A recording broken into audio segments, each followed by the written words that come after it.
students, I'm going to discuss with you about next topic from Unit 9. This is types of negotiable instruments. So I hope you are covering your syllabus with me, and right now we are doing a very important act, that is Negotiable Instruments Act.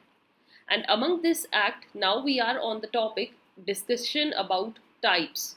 So there are various kinds of negotiable instruments. This is your session 1, where I am going to discuss with you about 4 types, and in next session next 4 types, so that you don't get confused और आप अच्छे से अपने notes maintain कर लीजिए, because UGC exam में आपको एक particular line one liner question आएगा और उसमें दिया होगा which type does it resembles, तो आपको वहां पर फिर बताना है कि ये कौन से तरीके का नेगोशिएबल इंस्ट्रूमेंट रहेगा. So keep that in mind, and the students who have not watched my previous session, I discussed about the holder and holder in due course, तो एक बार आप जाकर वो सेशन भी कंप्लीट कीजिएगा, because that was very important from your UGC net exam point of view, and that link is given on the top.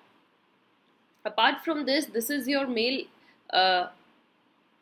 address where you can get in touch with us, and this is our contact number. If you have any queries, any doubts, you can call us freely at any time. We are there for you. So now discussing about this different types of negotiable instruments, students, the very first is bearer instrument. Bearer instrument, आपने ये word bearer बहुत जगह देखा भी होगा, और जो हमने लास्ट जितने भी सेशंस कवर किए हैं उसमें मैंने आपको बताया भी है, जहां पर it was in the name of a person और to the bearer. Bearer means the person who bears, जिसके पास वो एक्चुअली में डॉक्यूमेंट है या वो इंस्ट्रूमेंट है, वो उस पर वो पर्सन बियरर कहलाया जाता है ना. So there are 2 important condition होती हैं फॉर नेगोशिएबल इंस्ट्रूमेंट्स का, अगर आपको बियरर कहलवाना है और अगर as a bearer you want to receive payment. So what are the 2 conditions? First, parties to the transaction must express it to be so payable. जब ये डीलिंग चल रही होगी, फॉर एग्जांपल ए और बी के बीच में डीलिंग चल रही है, चेक्स के रिगार्डिंग पेमेंट है, ए ने बी को पैसे दिए और बी जो रिटर्न कर रहा है वो चेक से कर रहा है, ये लो मैं आपको चेक दे देता हूँ, तो यहाँ पर चेक में भी मेंशन किया होना चाहिए टू ए और टू द बियरर, या तो ए को पेमेंट मिले या बियरर को. बियरर मीन्स जो भी चेक का उस टाइम पे बियर कर रहा हो, the holder of the cheque. Same way अगर ए ने बी के ऊपर बिल ड्रॉ किया है और बी ने साइन करके दे दिए, तो ए ड्रॉ करते वक्त उसमें लिखेगा बी इज एंटाइटल्ड टू पे आइदर टू मी और टू द बियरर, या तो मुझे पैसा पे करेगा या बियरर को करेगा. बियरर सी भी हो सकता है, डी भी हो सकता है, ए का सन भी हो सकता है, it depends. Alright, so one thing is that it must be expressly mentioned. Next is the only endorsement for it should be an endorsement in blank. अगर आप एंडोर्स करवा रहे हो, एंडोर्समेंट पर भी हम बहुत डिटेल में सेशन करेंगे, तो वो ब्लैंक एंडोर्समेंट होनी चाहिए, तभी वो बियरर इंस्ट्रूमेंट माना जाता है. So a person who is the holder of a bearer instrument, जिस भी पर्सन के पास इंस्ट्रूमेंट होता है, बियरर इंस्ट्रूमेंट होता है, they can obtain the payment, they have the right कि वो पैसा ऑब्टेन कर सकते हैं, बिकॉज वो एक बियरर इंस्ट्रूमेंट है, और बियरर इंस्ट्रूमेंट का ये एक्सप्रेसली मेंशन होता है, they are ready to receive the money or money is payable to them.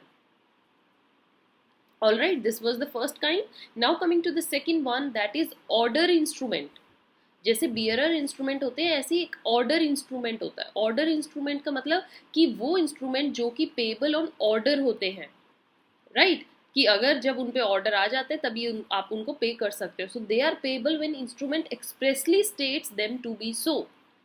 जब उन पे एक्सप्रेसली मेंशन्ड हो order to pay, means suppose कीजिए ए ने बी को प्रोमिसरी नोट दे दिया, बी से पैसे ले रखे थे ए ने, और फॉर द सेफ्टी या सिक्योरिटी ऑफ बी ए से एक प्रो नोट डिमांड करते हैं कि प्रोमिसरी नोट लिखकर मुझे दे दो. प्रोमिसरी नोट आई होप आप सबको पता होगा, we have already made a deep discussion on this topic, and those who have not watched this session, on the top you see the link of promissory note, go and watch this.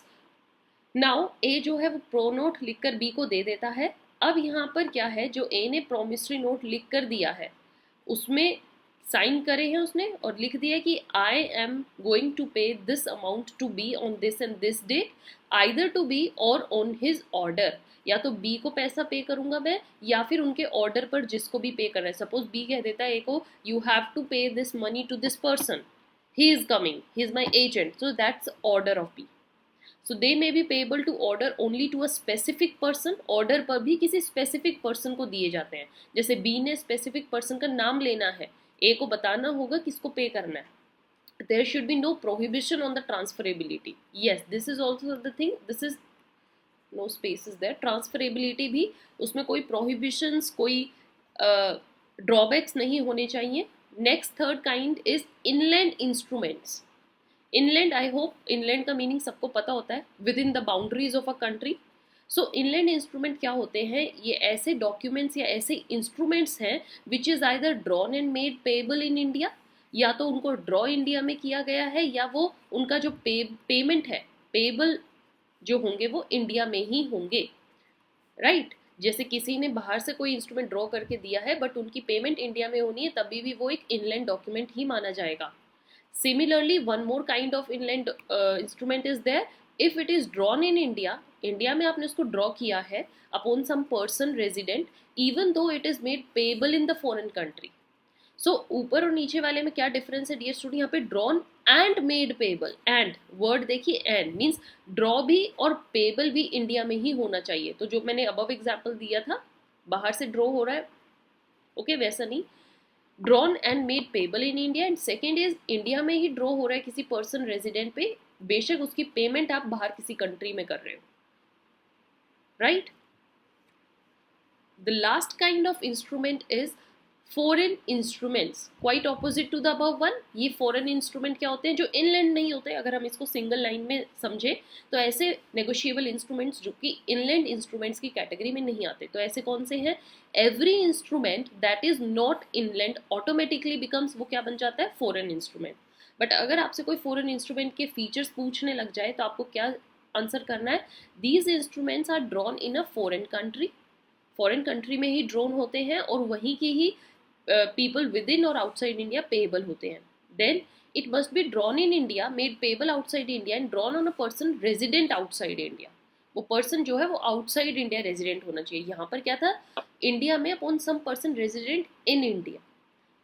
Okay, so this is the major difference between this. So I discussed with you these four kinds of negotiable instruments. Dear students, I hope you understood it. And the next four we are going to discuss in next session. For that you have to keep watching. Don't forget to subscribe. Press the bell icon for more updates and maintain your continuity. We are covering the syllabus of this UGC NET unit wise. Till then, have a nice day. Thank you.